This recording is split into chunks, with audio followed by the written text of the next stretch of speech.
No dia 15 de novembro de 1894, Floriano saiu cedo do palácio, pegou o bonde, pagando a passagem, e foi para casa, em São Cristóvão. Ao que tudo indica, bebera cerveja antes de sair, pois Prudente de Moraes, o substituto, encontraria muitas garrafas vazias ali quando chegasse. Dias depois, buscou as cidades de Bicas e Cambuquira para se tratar de uma combinação de tuberculose e cirrose hepática. Não há certeza de que o quadro resultasse do excesso de consumo de álcool, pois nunca o aparentou em público. A propósito, em público nunca aparentou nada. Impassível, insondável, frio, de poucas palavras. Era de hábitos frugais, baixo, franzino. Não tinha oratória, nunca deu uma recepção, nunca compareceu a nenhuma a que foi convidado. De Minas, escreve a esposa, deixada no Rio. O conteúdo é tocante, revela um homem amantíssimo. Era assim em casa, com os filhos, carinhoso, atento, tolerante, diferente, para melhor, do pai de família comum de seu tempo. Foi um dos 2 únicos presidentes brasileiros a não trair a esposa. Afonso Pena foi outro.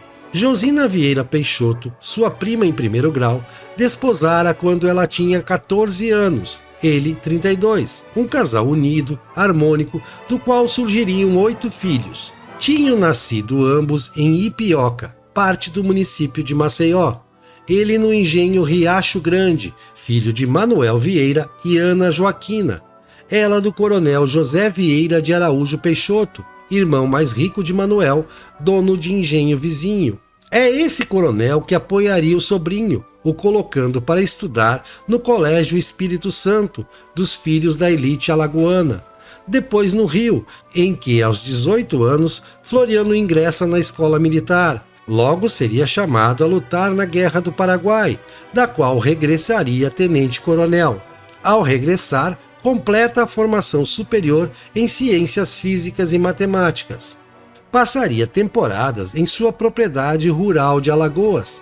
Chegou a pensar em se dedicar apenas a ela, mas acaba voltando à carreira militar, em que se ocuparia de diversas funções, sendo nomeado em 1884 presidente da província do Mato Grosso, filiado que era ao Partido Liberal. Incentiva a produção de erva mate e se notabiliza por reprimir pelas armas os bororos, que vinham atacando moradores com flechas em escaramuças avulsas nas cercanias de Cuiabá. Com ele não tem atividade missionária. Os índios, que há muito não eram mais estranhos à civilização, aprendessem pela pedagogia da repressão, do império da lei e da ordem. Funcionou, claro.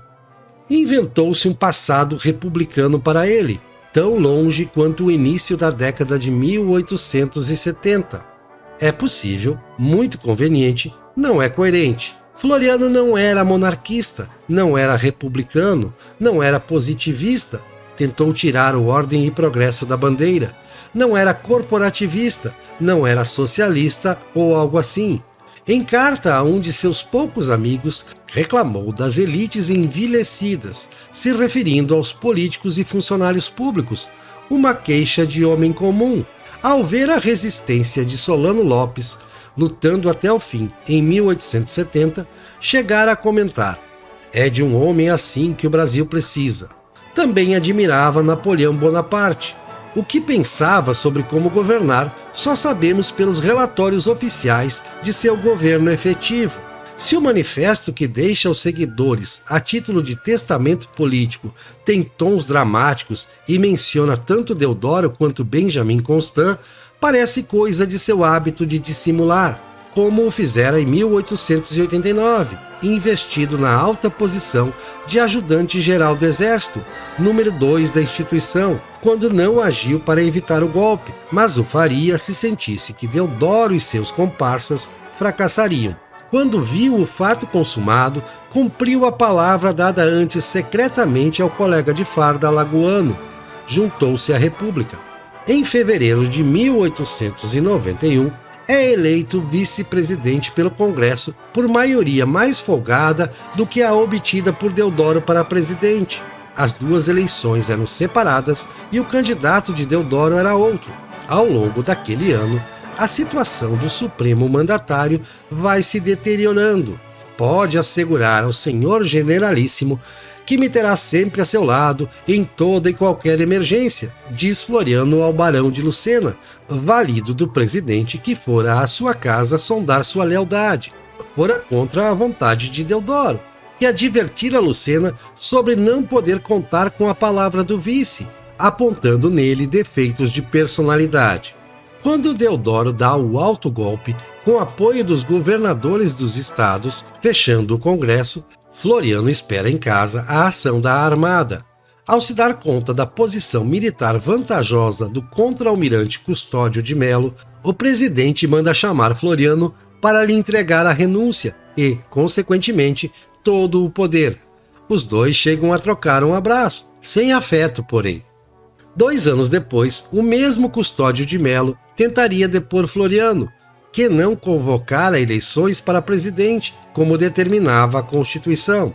Encontrará um chefe de Estado firme, capaz de resistir por meses ao cerco naval do Rio de Janeiro. Os paulistas dão sustentação a seu governo por isso. Sabiam que sem ele seria o imprevisível, como Floriano sabia que sem os paulistas não venceria as insurreições que enfrentou. Floriano foi idolatrado pelo populacho do Rio de Janeiro, em que mais da metade da força de trabalho não tinha vínculo formal nem era dona de negócio próprio, ramo dominado por estrangeiros, principalmente pelos odiados imigrantes portugueses. Também tinha apoio na porção inferior da classe média urbana e majoritário entre os militares. O sentimento de poder por procuração de grupos que se sentem alijados tanto do poder econômico quanto distantes de uma elite intelectual que não compreendem, se traduz na crença de que Floriano enfrenta e humilha ambos. Em política, o negativo é, via de regra, mais mobilizador do que o positivo, por dar ao indivíduo a noção tão cara de pertencimento a um grupo antes de pertencer ao todo. O florianismo é essencialmente negativo, daí seu sucesso, contra os ricos, contra os intelectuais. Os ricos se acertam com Floriano. Com os intelectuais, o acerto é mais difícil. Lima Barreto o vê como cínico, cruel e preguiçoso. Joaquim Nabuco lhe dirige palavras impublicáveis no século XXI. Para Eduardo Prado, era criatura desprezível. Mais tarde, com olhos de historiador, José Maria Belo vê nele a mais pura subespécie de caudilho característico da América Hispânica. Dos atos mais cruéis, como a execução a sangue frio e sem julgamento de 185 indivíduos da nata da população catarinense, encarregou Moreira César. Ou o sanguinário coronel decidiu essa parte sozinho, não se tem certeza. Só se sabe que foi César a impor a mudança do nome da capital estadual para Florianópolis, a fim de bajular seu chefe e ídolo. O nome ficou, como o título de Marechal de Ferro e o de Consolidador da República. Além das ações militares contra a revolta da Armada e a Revolução Federalista, Floriano regulamentou o ensino secundário, nomeou professores, investindo na formação e aperfeiçoamento deles. Criou escolas, autorizou estados e particulares a fundar estabelecimentos de ensino superior, regulamentou o Ginásio Nacional, a Biblioteca Nacional, o Museu Nacional e o Instituto Nacional de Música. Quando presidente, prendeu opositores e censurou a imprensa, mas gostava de sair incógnito pelas ruas à noite, indo parar em alguma apresentação do teatro de revista, em que ria das sátiras que faziam dele. Era anti-europeu e pró-americano, tendo recebido efetivo apoio dos Estados Unidos para derrotar a revolta da Armada. Aceitou resignado a imposição de Prudente de Moraes como sucessor, mas não lhe esperou para passar o cargo. A seu enterro, 7 meses depois, se juntou uma multidão calculada entre 30 e 50 mil pessoas. O florianismo seguiria vivo, de muitas maneiras, não exatamente a maneira de Floriano Vieira Peixoto.